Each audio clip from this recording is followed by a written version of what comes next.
Well, welcome everybody to this presentation of the idea of this presentation is really to really understand about how fascism has grown in the United States. And I think we've been talking about it, since Trump, when he first announced for president and then president, now running again as president, um, for president, that is.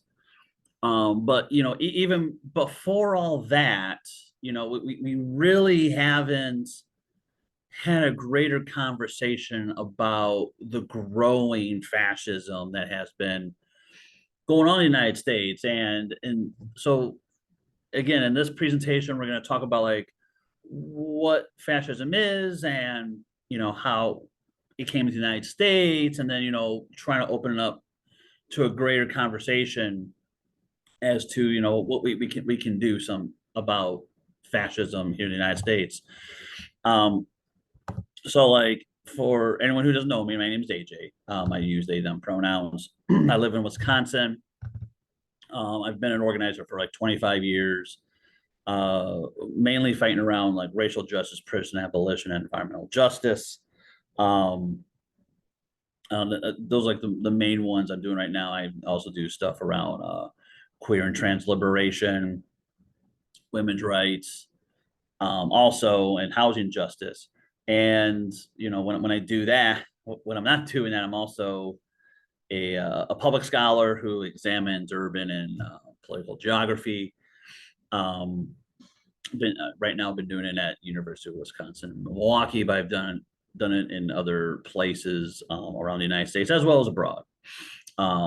Talking to folks about things that are going on in our cities and the political processes that's going on in our country.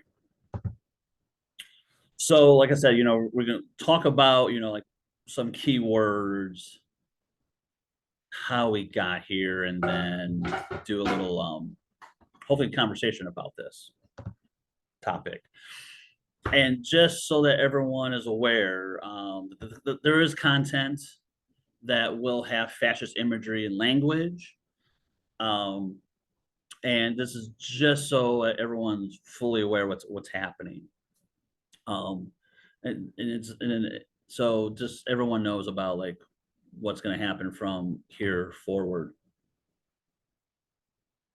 So when we talk about fascism, and then what you see before you is a very academic um, text about fascism.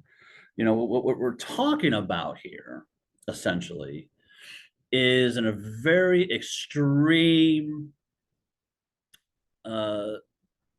end of the political spectrum, particularly on the right, that really emerges, well, not just emerges, it merges both the political and the corporate together.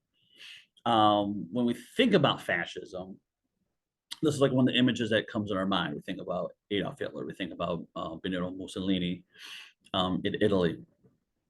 So this is an example of when we think about fascism, this is what fascist Germany was like, what fascist Italy was like, and how it was one group that really takes over one country.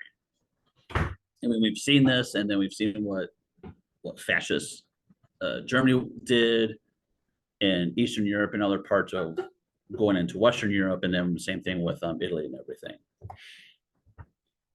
Now, another term that we would be thinking about here is populism. And why populism? Because with fascism, when folks like Hitler and Mussolini got into power, they were considered populists.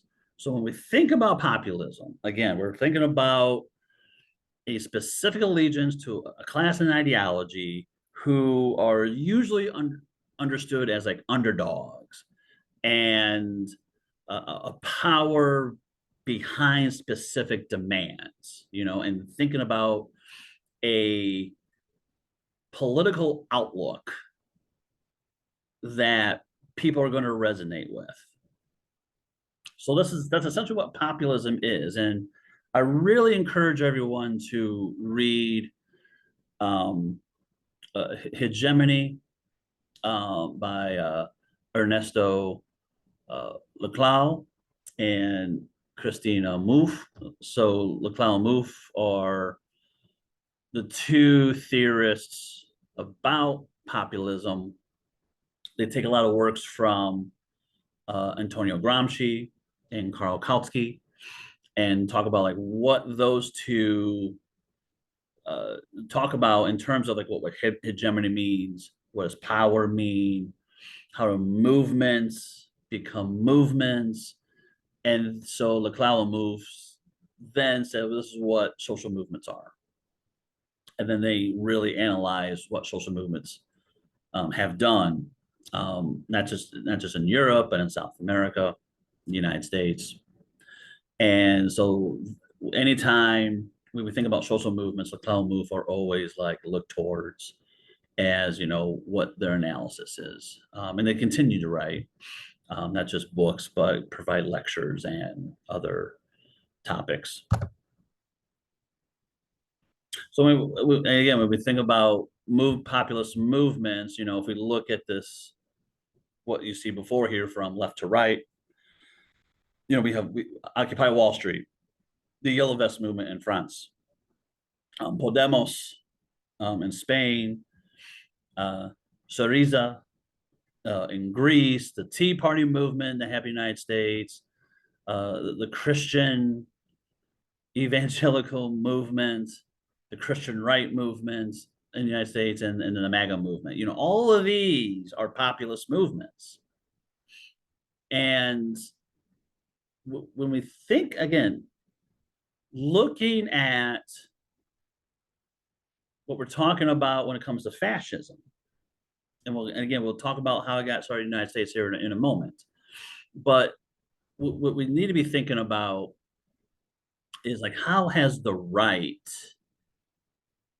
really honed in on this, and how did things from like the Tea Party and the Christian right movement go forward into what we are seeing today?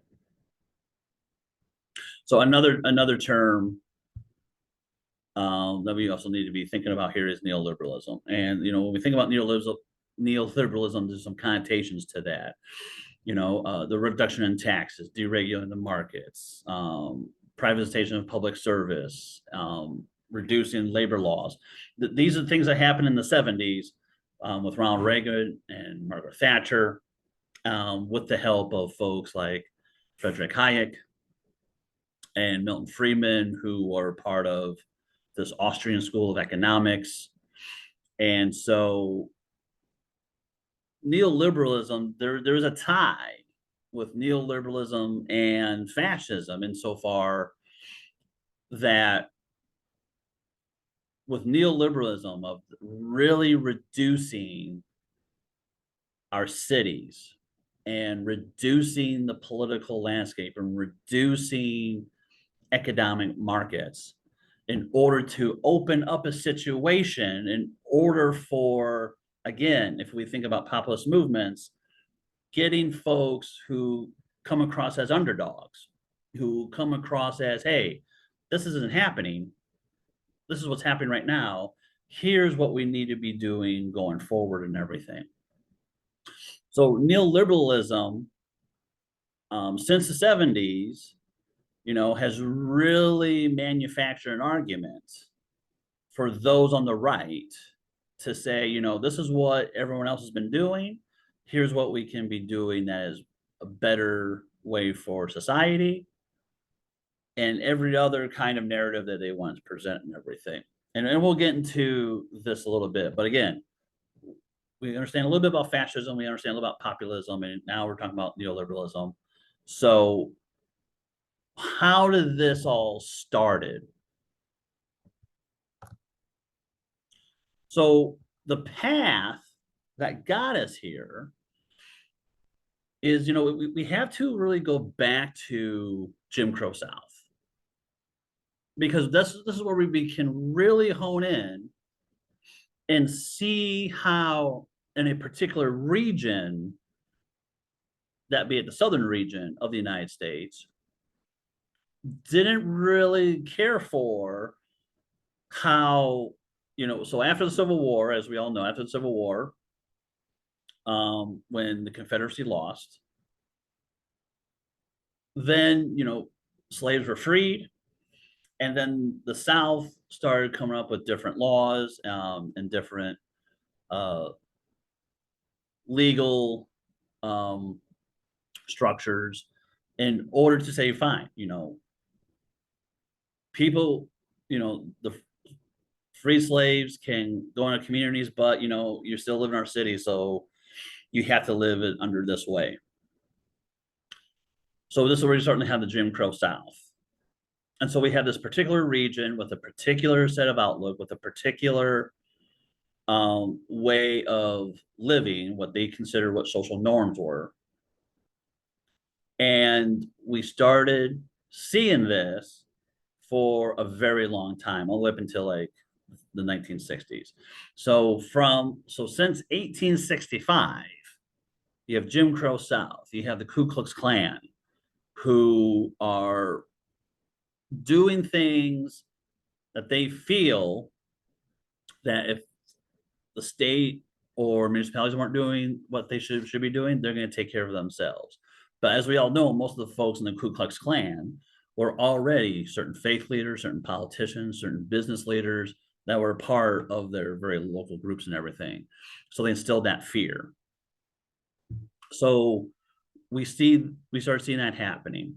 If then we go a little bit forward, is we started, the German American bond in the 30s, that there was people in the United States who really appreciated what the Nazis were doing, and they wanted a certain Nazi fascist ideology in the United States and everything. So there's an actual organization, albeit small, but still you still had a concentration of folks who wanted to see what a fascist United States would look like by looking towards what folks in Germany and Italy were doing and everything. So we have this form, the founding of the Nazi Party in 1959. Um, there's still like remnants of folks who are there. They try to get into political office as a political organization in the United States and everything, but that never really took off and everything. But again, from this German American Bond organization to now the American Nazi Party, um, we started seeing like this growing efforts of let's really think about fascism.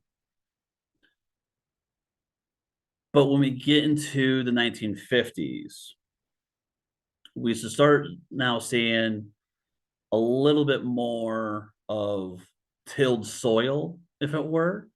We started seeing, conservative politicians happening since the 1950s. And I feel like at this moment, this is where the ground has been laid for fascist ideology to really start planting seeds and then develop roots, and then started developing something from here. So, like, for a very quick timeline, we have Barry Goldwater running for president and lost. So a lot of folks were like very upset with that. And then it was this moment, you had folks like William Buckley, again, Frederick Hayek and Milton Friedman, and others to say, we need to come up with a strategy in order to get conservatives into office. So William Buckley, in talking with folks like Richard Nixon and others to say, how can we get Nixon elected in the office, how we can get people elected in the state office, how we get people elected in the municipal office. So they had all of these grand plans and strategies to do that. So they pulled the fiscal conservatives, the Christian conservatives, and other kind of conservatives like to the table and building certain coalitions in order to do it. And in their view, it's like whoever can come to the table and be on the strategy, go do it. So from there forward, so we're talking about the 1960s at this point and into the 70s. And then we get into the 80s where you get folks elected like Ronald Reagan. And then you had George H.W. Bush, right after Reagan. So it's at this moment where a lot of people feel like, okay, so we have our placement, we have people settled into national government and state government in certain municipalities. And, Reagan doing the neoliberal thing of really tearing down our cities, doing away with unions, doing away with a myriad of other things. And then George H.W. Bush continuing to do that. And then we get to Clinton, which we'll talk about in a second. And then we get to George W. Bush, who shifted a bit, who was different from his father, who was really saying, let's go back to what Reagan was doing and really hone in on, let's get folks who really want to make this country better. So Bush was in office for the 2 years, and all of us who lived through that, not just like the Patriot Act, and then Pfizer Accords and stuff like that, but the things he's done with, again, with the economy, things he's done with jobs, things he's done with the private sector. So we started seeing, more shifts happening there. We started seeing other people getting into office. And I think it's also important to note that while I am talking about politicians, there are also this shift in our media, with Fox News, people in broadcasting, even in academia. A lot of conservatives are also emerging and starting to gain notoriety and starting to, make shifts happen there. Because while we can focus on the politicians, we also need to focus on like what's happening in our media. We know what's focusing on in our schools, what's happening elsewhere, because conservatives are also doing their play in other institutions and not just in government. So when they started laying this work in the 50s all the way through the 80s and into the 90s a bit, and then again in the early 21st century with George W. Bush, they started really again tilling that ground, planting the seeds, giving the fertilizer, and making things grow. While it's a conservative thing, but they're allowing folks who are a little bit more fascist. The Tea Party had their own caucus, and kind of still do, in Congress, ever since Bush. Um, and we started seeing a little bit more like libertarians like Ron Paul, coming to office. Jesse Helms, serving in Congress. And then you had George Wallace, way back in the day. So like again, these folks are allowing, their Christian conservatism, their fiscal conservatism, all of these are building blocks to where we're at right now. And so some of you might think about, what about the Democrats? Well, before we get there, um, so when we talk about fascism now, in the era of Trump, and what you see before you is just a section of his 2016 speech at the RNC. And I remember watching this and listening to it, and this passage, I feel, is something that a lot of people grasp that first. They're all concerned about Trump and they're all concerned about what he's saying is lying, which we all should care about, don't get me wrong. But this right here was really the signal, in my view, where he says that the difference between our plan and our opponents is that our plan will put America first. Americanism, not globalism, will be our credo. And I feel like that alone, for me, was like, okay, so we all know about MAGA. We all know about, what Trump was saying at the time. So like this America first, but Americanism will be our credo. So he's already having single this ideology that we all should have, like this Americanist idea. And this is like the outlook he wants to have. This is the thing that we all should be doing. Now we all know this, and we've seen what his first term looked like, and we can all imagine what a second term, well, another new term would look like. But I feel like this right here really set the tone as to, he's not going to say he's a fascist, and he's not going to agree what the other people who he associates with or doesn't really associate with. He's not going to call them fascists, but what, these folks like the Proud Boys and the people that surround him, they're fascists. They have an outlook that's very fascist. And this is what has happened up to this point with all the conservatives from the 1950s who did all this work. And then this provided now this ground for Trump to exist. Now,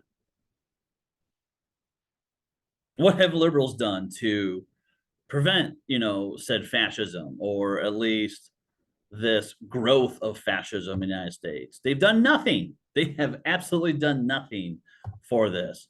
So when we think about, when Clinton came to office and moving forward, this new Democrat era that started with Clinton, and starting with the Democratic Leadership Council, that their plan was to get folks who were considered underdogs, who were considered folks who are opposite to people who liked Reagan or George H.W. Bush or any other conservatives like that at the time. So, electing Al Gore, Joe Lieberman, Sherry Boutros in Illinois, Claire McCaskill in Missouri, Hillary Clinton getting in office and just being there, Evan Bobb, Indiana, Chuck Schumer in New York in the Senate, and a plethora of others. So this new Democrat era, they also uphold neoliberalism also. So they, on the fiscal side, we're fine with, let's just make things better, and didn't really do anything to help unions out. They didn't really do anything to help the economy grow and everything, even though there was like some growth. I mean, we had a balanced budget under Clinton for sure. Don't get me wrong, but there were still neoliberal policies that have happened to really make our cities and even more worse rural areas to really be in the decline. We started seeing this deindustrialization in the Rust Belt. We started seeing deindustrialization in the East Coast and the South and west and everything. Um, so these new Democrats that are in office and still in office um, really didn't do anything. They made our cities where they are at now and really opened the door to say to have fascists come in and come up with their own populist views to saying, well, this is what they're doing. We can do this better. And then people like jump on this. And I do another presentation about how we should be organizing in our rural areas and everything.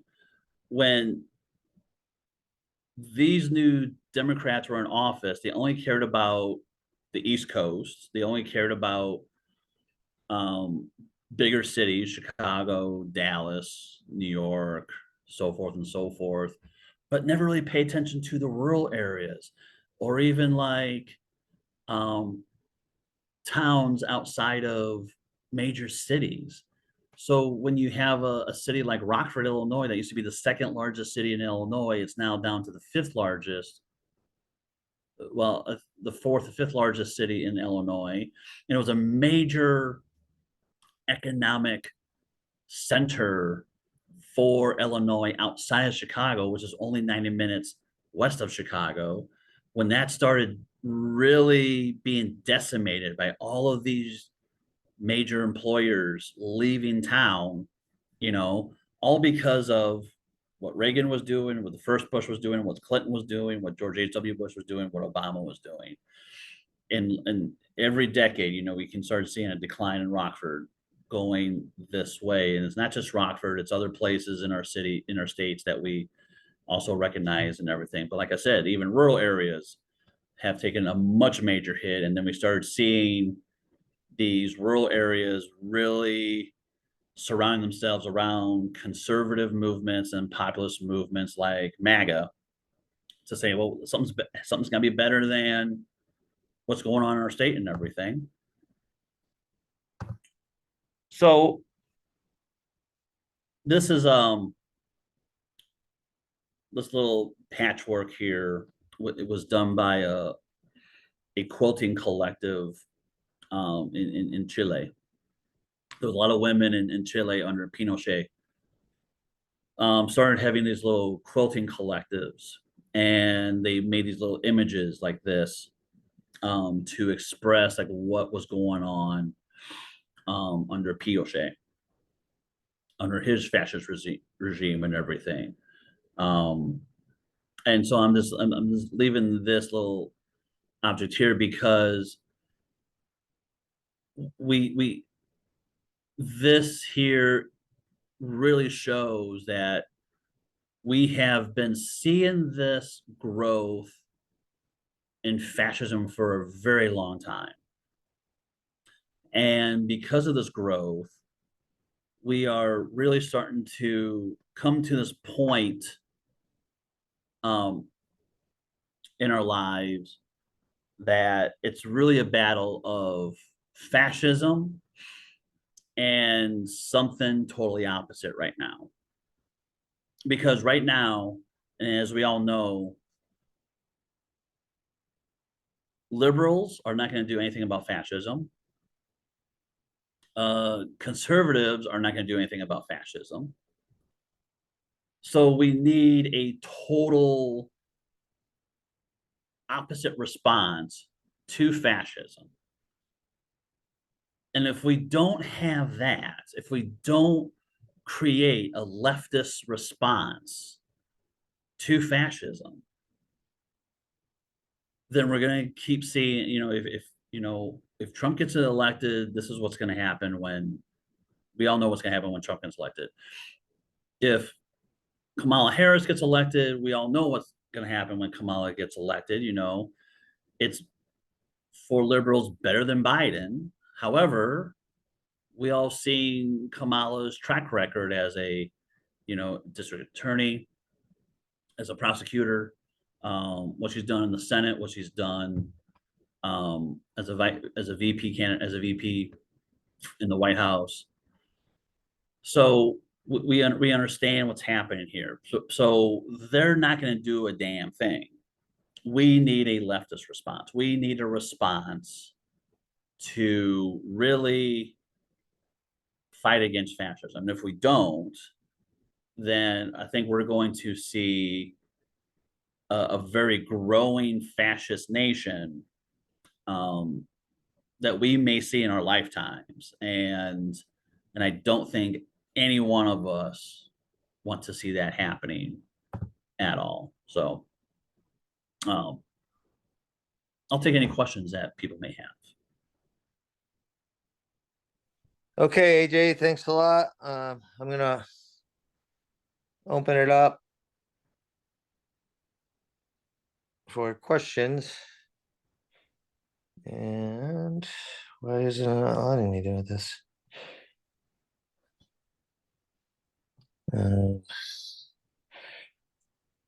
Supposed to, I guess it said to admit all. No, it's not letting me. Sorry about this. Uh,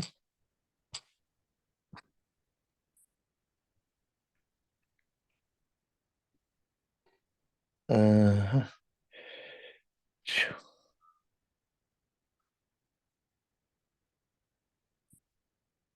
Huh, it was letting me admit everybody, now it's not. I don't know why. Still is waiting room. Oh. Okay. Let's see if that works. No. I don't understand what's going on here. I need to, let's see. I mean, it said I could admit everybody, and now it's not letting me. Well, I can see all the participants now. Yeah, I can see everybody, but it could you anybody try unmuting yourself and Yeah, I talking? can. We can Okay. unmute. Yeah, I Okay. just did. Yeah, I'm unmuted. Okay, maybe I did I am it. unmuted, but Sometimes I I don't do have a stuff and I question. don't realize I did it.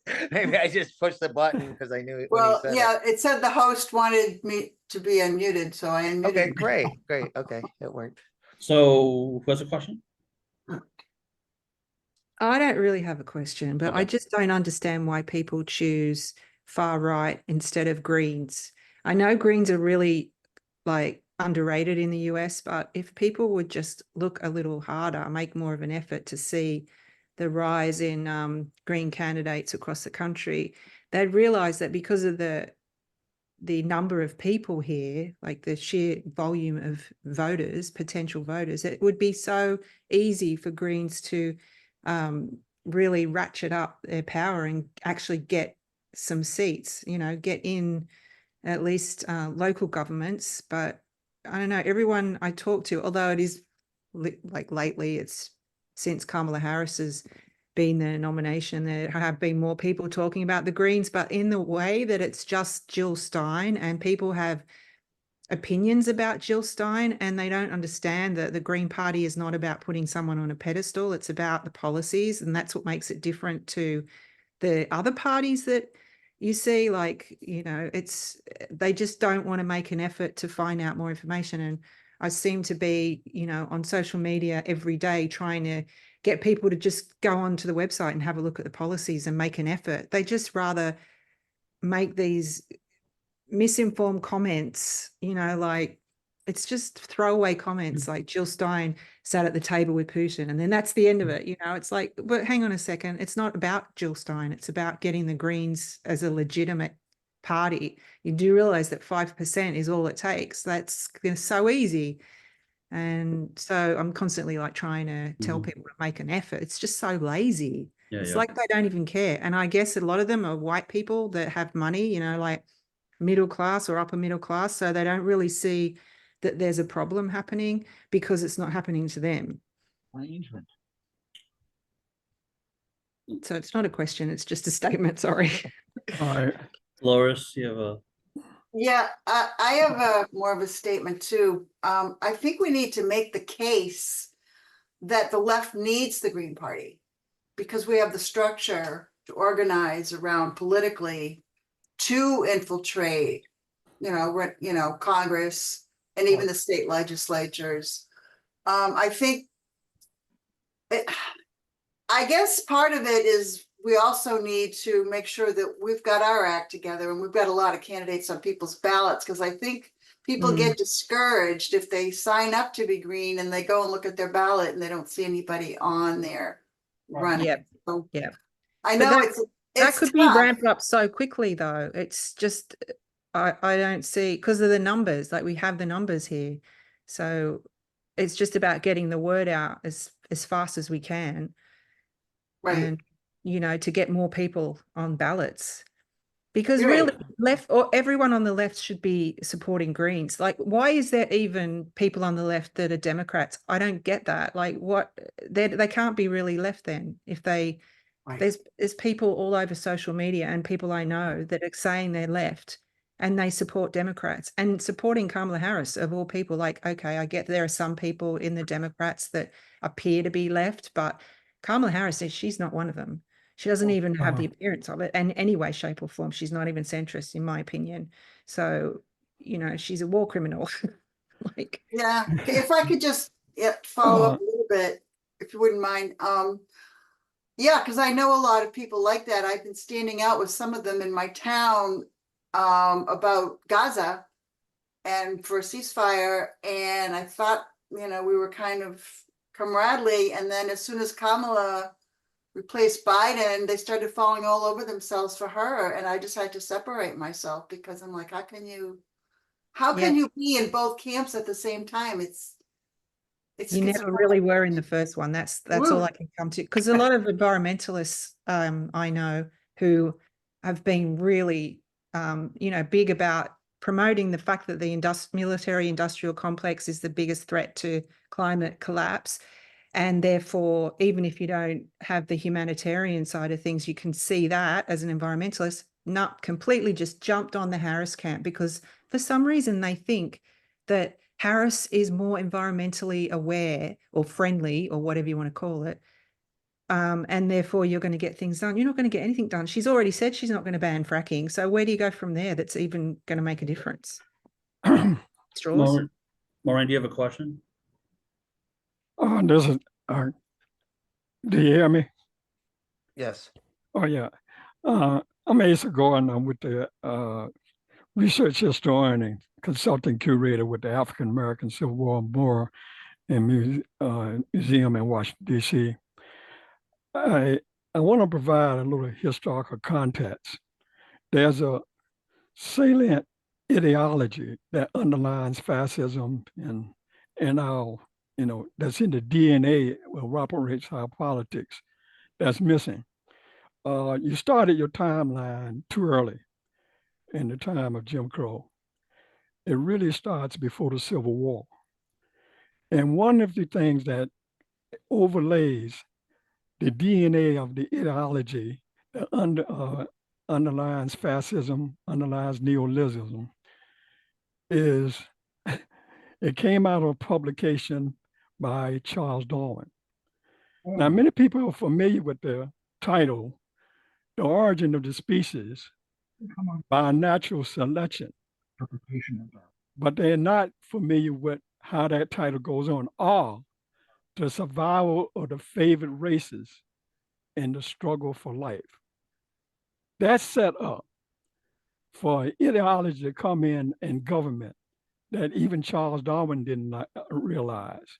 Herbert Spencer was a evolutionist who set forth the ideology that is set in the DNA of our politics today. He wrote in The Social Organism from the Westminster Review in 1860, in The Social Organism, Spencer compares society as a living organism and argues that just as biological organisms evolve through natural selection, society evolves and increases in complexity through analogous processes. So he developed the theory of social Darwinism.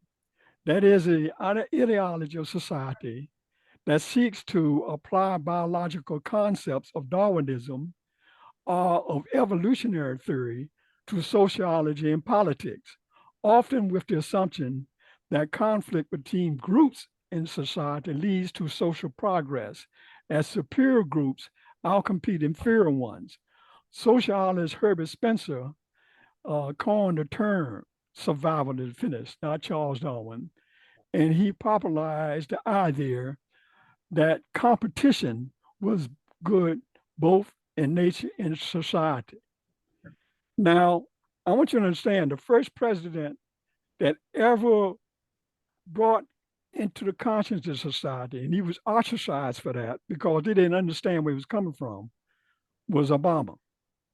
Obama was the first president that ever said that the Republicans process, they were trying to institute social Darwinism. And he caught hell from the right and the left because they didn't understand what the hell he was talking about.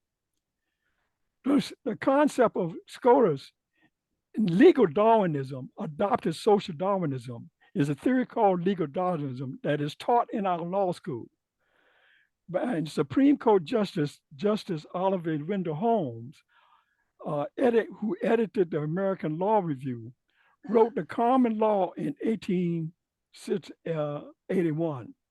He taught law at Harvard, served in the Massachusetts Supreme Court, and in 1902 was appointed to the Supreme Court. Holmes is revered in legal academia as one of the greatest justices of SCOTUS and was profoundly influential in American jurisprudence. He was a self-proclaimed Darwinian atheist.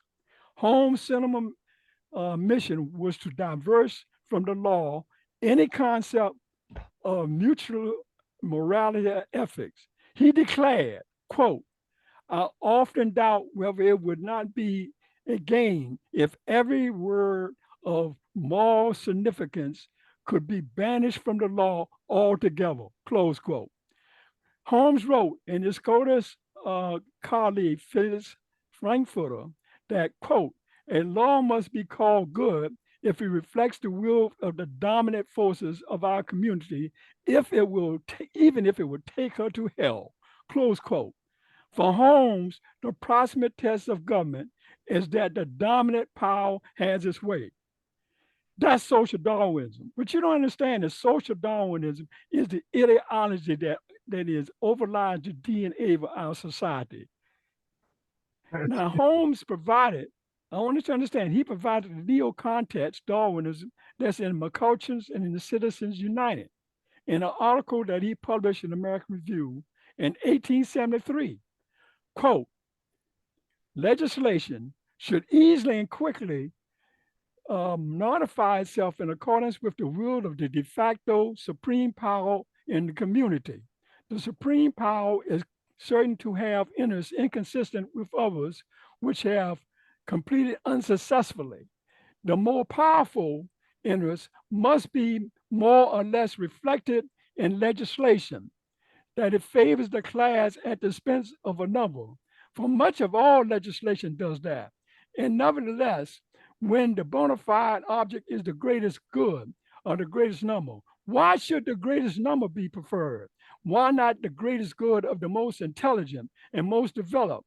The fact is that legislation in Hey, this Maureen, I'm gonna have to cut you off. We gotta let other people participate okay, here. but what I want you to understand, But is, I do understand what you're saying is really, really good, and I have everything you're saying is right in line with what I study too. So I appreciate that. Google social Darwinism. That's Yeah. missing from our leftist critique of this. And I want you to understand now, Abraham Lincoln. Let me tell you where democratic ideas come from. It's not neoliberalism. It comes from Abraham Lincoln said that labor is the superior of labor is the superior of capitalism. In his policy, he was beginning what was called at that time democratic socialism.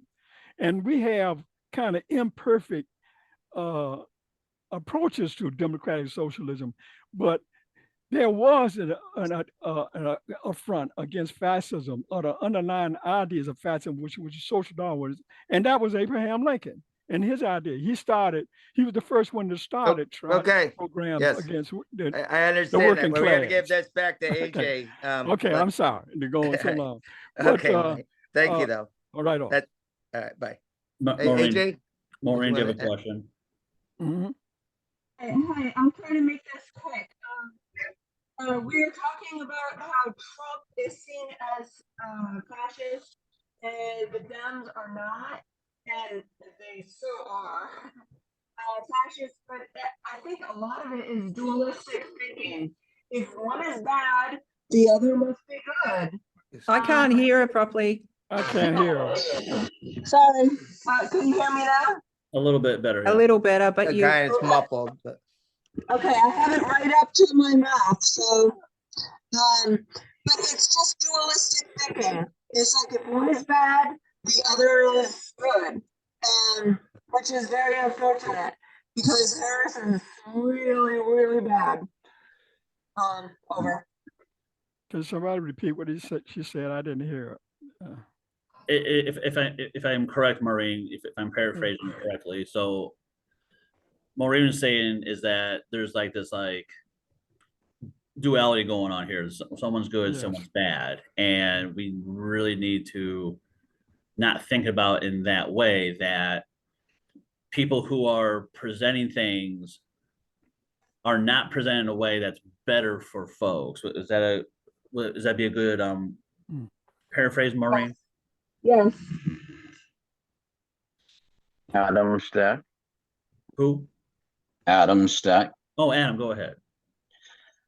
I'm legally blind from birth, but later on in life I ended up having to use a power wheelchair. And the thing is I've had people that have been around me that are Democrats, but they'll, like when I mentioned like I'm gonna vote green, I've had a lot of people tell me, oh, but if you vote green, then you're gonna put Trump into office, that type of a thing. And I know that I've gotten a lot of things like that in the past, if you know what I'm saying. And I really wish that, because and then I've had some people tell me, well, just vote for the lesser of two evils. And would I actually, my saying is evil equals evil, no matter which way you slice the pie. If the pie is rotten, then why are you taking a slice of it? If you know what I'm saying. Yeah. Well, yeah. So I mean, I think the other thing, and this is like a whole different other like workshop, which is both Republicans and Democrats have done such a decent job of constructing a narrative. And if you look at like George W. Bush when he was running for office, No, I just his big thing was taxes, just like his dad. But I forgot what the exact phrase that he used. But when he was essentially, like I am like I thought the mic was down. no new taxes or anything. Well, can you please mute yourself, Maureen? yes. Thank you. No talking. I thought I was.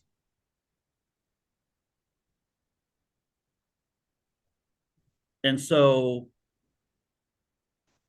all this to say, when George W. Bush was talking about taxes and everything, and people are like, well, yeah, I don't want like this, I don't want taxes myself and everything, and so they all like voted for him. That's not the thing, but one of the things that a lot of people went towards him. When we talk again, when we talk about populists, folks who are considered like underdogs,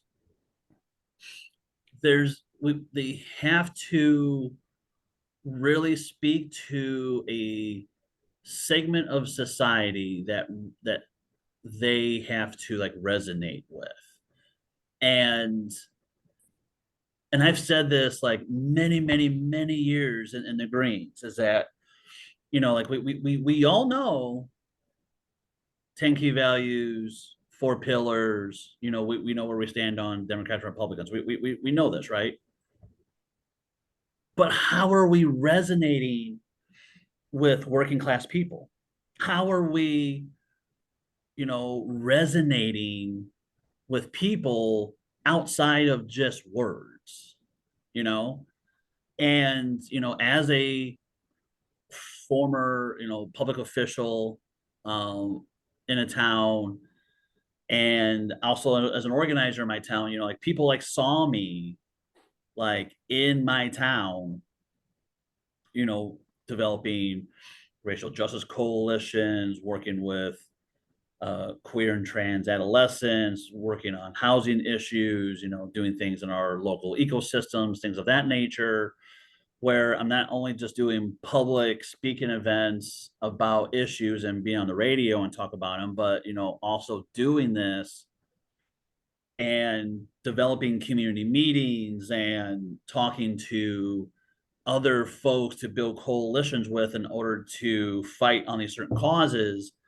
And, you know, people like started resonating with that and everything. And so the more I was doing that, more people like were on my side and say, oh, this is the person we need to get on board with, you know? So all this to say, and it's not just me, other folks in Greens are and was doing that and everything. But we need to really keep thinking about that. If the Green Party wants to be a populist political organization, then how are we becoming the underdog? Because we cannot keep saying, well, we're better than the Democrats because of X, Y, and Z policy and A, B, C thing. We know we're a hell of a lot better than Republicans on these things. How are we growing a populist movement? How are the Greens doing that? You know, and I think that's the thing that the Greens really need to reflect on, quite honestly. Can you tell me why are not every single environmental group in this country aligned with the Greens? Why are some of them aligned with Democrats? Why are they always like when they do any kind of public promotion or anything like that, you never see any Greens? I don't understand. It's like the match made in heaven, isn't it? Isn't that the perfect Well, co-op? I mean, I can't speak for all environmental groups, but here's what I can say. So in Illinois, there's a fracking problem in Illinois, mostly in southern Illinois, and there were 2 bills that were really trying to fight for, you know, which one's going to live. One was a moratorium on fracking. So like the Illinois Green Party was on board, other environmental organizations were on board with it. And the other one was a regulation one. Sierra Club was on it. What's it called? Natural Resources Defenders Council was on that one. 350 was on that one. What Democrats. about the Sunrise Movement? Is there movement there for them to come on board? Because they seem like I've seen stuff from them that's very much like supporting AOC. Well, I mean, Sunrise wasn't involved back then, but I guess, but more right. point that people wanted this regulatory one because it seems sensible. This is the one to do, you know, because they didn't want quite a moratorium on it. Because at the end of the day, people who are vying for Democrats, they feel Democrats have more power. They're the ones who are a little bit more visible. But those same Democrats also have people, and I think that's the other thing we need to be thinking about. It's not just Democrats who are elected into office. The folks who are also aligning themselves with Democrats in certain institutions are the ones reinforcing Democrats. And I think we don't do a good job of saying, yes, here's what's going on in DC in Congress, here's what's going on in our state house, here's what's going on in City Hall. But are we pointing the fingers at United Way, who sometimes gets behind Democrats? How come we're not pointing at certain liberal faith institutions that are getting behind Democrats? How come we're not pointing to other folks who are pointing to Democrats?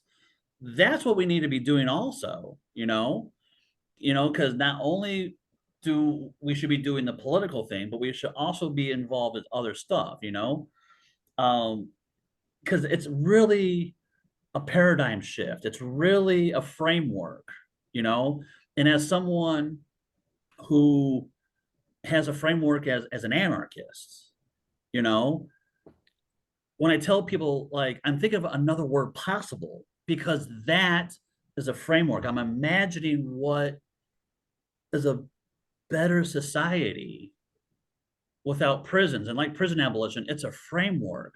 What does society look like without actual prisons? What does society look like with no law enforcement at all? Okay, with that in mind, the framework of the Green New Deal was completely co-opted by the Democrats, Oh, and for now sure. Oh, for it's sure. We never know going to that. happen. They're not going to do that. They just want to take it, chop it up, do their incremental thing that they do, and basically climate collapse just continues to roll on.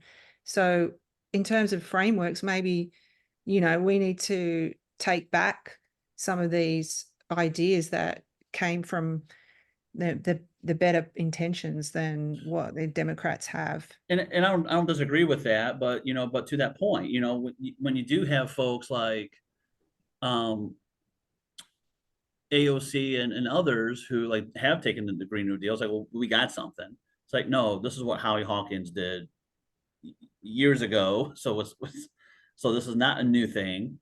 But you just kind of water it down. But I think we should take it back and have a little bit more of like shaming them for taking things that have been original green ideas, and that's Yeah, well, don't forget that Harris ran when she was running before. She was leaning very hard into the Green New Deal. And now there is absolutely nothing in there. In fact, she's going to probably go the exact opposite. So, I think that shaming thing is probably a good idea, and take it back and have it on, a really strong green platform. I Explain to people. It's but just basic I human. would I would not I would not assume a column is going to go on some of these issues when she's president. I happen to know her personally. I was at Howard University when we were both involved in the anti-apartheid movement. I know something about the psychology of this woman. Y'all don't know it. I know it. Well, I know Uh, what I see. I know what. you know what you see, but you don't know what environment she came up in far as in the anti-apartheid movement, and what she was exposed to then, and what you have to do to get in order to do something. I know her personally. Okay, from Yeah. that period, I know certain things about and look, this thing about voting for the lesser two evils. You want to know what the greatest historical uh, impact of the lesser two evils was? It was Abraham Lincoln in the election of 1864.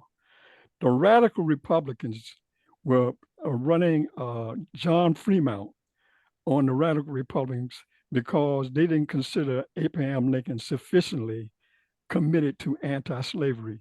Because when John Fremont was a general, he issued a preliminary Emancipation Proclamation, and Lincoln said, "No, generals can't do that. President has to do that," and he was on board. And so John Fremont was the choice of the radical Republicans. Lincoln was considered the lesser of three evils. There was three parties running then. John Fremont, which was the choice of the radical, purist leftists of that time, he withdrew when he realized that his being in the impact may cause Abraham Lincoln to lose that election in 1864 at that time to the Democratic Party that wanted to compromise with the Confederacy. So that lesser of two parties they didn't understand where Lincoln was at that time. But Lincoln had secretly written, when he was saying, I don't care if it was Union or liberation, he had secretly let out that Frederick Douglass wears. He said, look, I have it on good authority that there is going to be an Emancipation Proclamation issued. And so Lincoln was let in when the ultimate pure left choice, John Fremont, put out. That list of evils led to a change in our Constitution that overturned the antebellum Constitution that afflicts us to this day, to the 14th and 15th Amendment. So you have to be kept. Look, you got to understand the sophistication of politics and what you have to do in order to get in.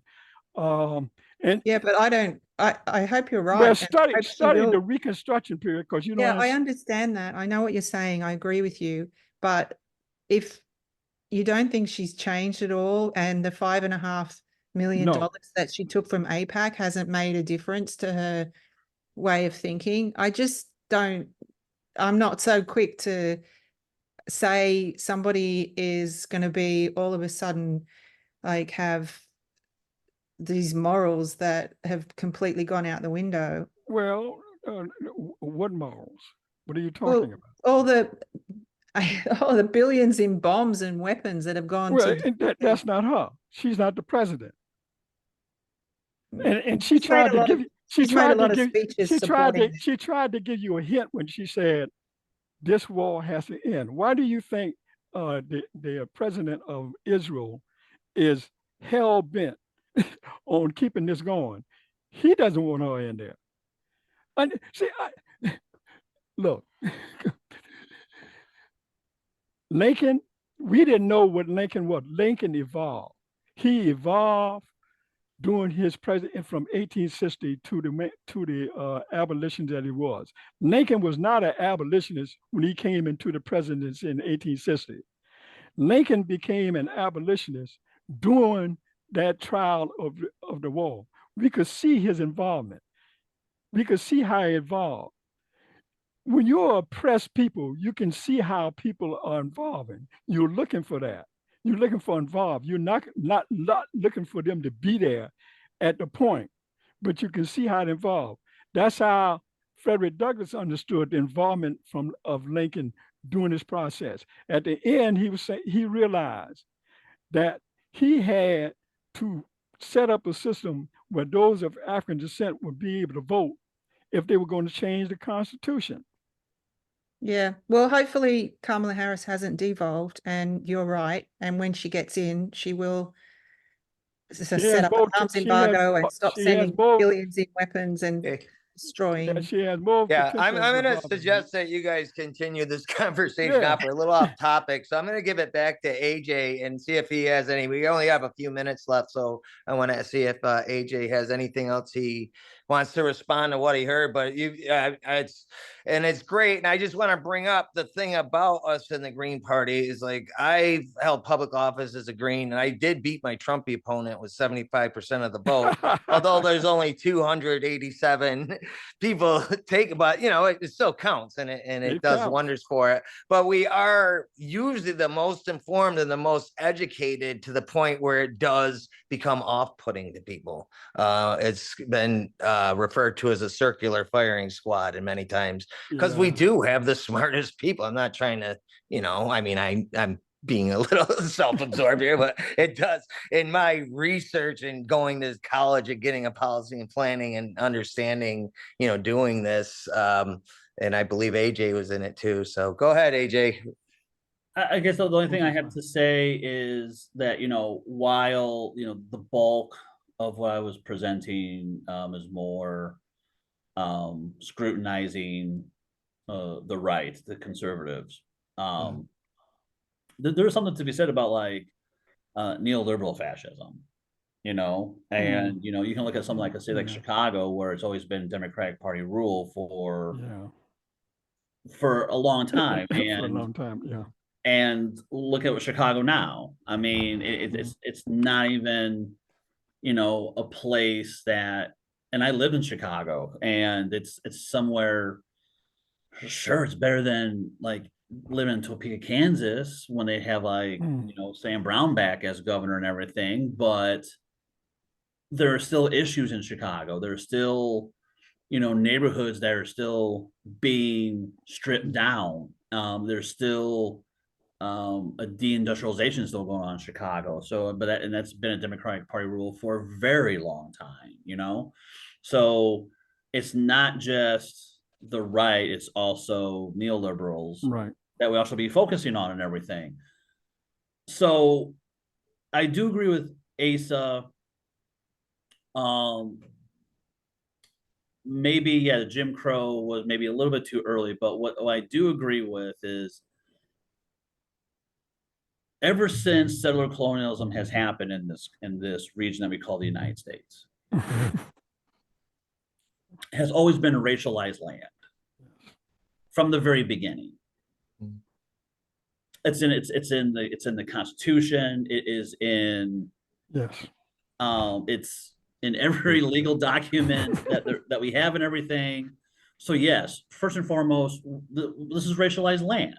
You know, it's a settler colonial land. So we should not forget that. And I do feel sure that did set up that. But I hope if we do look at least Jim Crow South, even during the Civil War, quite honestly, that there's just been planting of seeds that, at least from for a political outlook, that fascism has been growing for a very long time. And the I'm gonna say this very broadly. There has been side blinders that we've been having. I'm like, well, we don't have fascism. It's not like Germany. It's not like Italy. You know, so it's we're fine. We're a democratic country. I mean, people voted for Hitler, and that was a democratic country. You know, so all this to say, fascism has been growing, and it's all around us. And we really need to figure out, like, how do we dig so deep to pull this root out or get rid of it? Because if we don't, um, it may not look like exactly like Nazi Germany, but it's going to look similar, you know. And if we keep building the prison industrial complex, if we keep, you know, sexism alive and racism alive and keep pushing people out, then we're going to see a fascist United States. And then we're going to ask ourselves, now what the fuck do we do? Yeah, and the Germans' defense at Nuremberg was our laws. Right. The Nuremberg laws was based on Jim Crow. Right. And I'm also going to say something very controversial. Mhm. When you allow Nazis in government with Operation Paperclip, Mm. and they've been in our government ever since 1940s, then you wonder why, Mm. you know, why we still have some fascist ideology crystallizing since then also. Okay. Hey, we're just about out of time here. So I want to thank everybody. I want to thank AJ for presenting and thank everybody for their input too. I really enjoyed it. It went by pretty quick actually, because we got into some deep discussions. Yeah, thanks again. And maybe we'll run into each other at some of these other workshops today or tomorrow. We'll see everybody tomorrow who's voting delegates like myself, and enjoy the rest of the convention. Right. My workshop follows. Bye.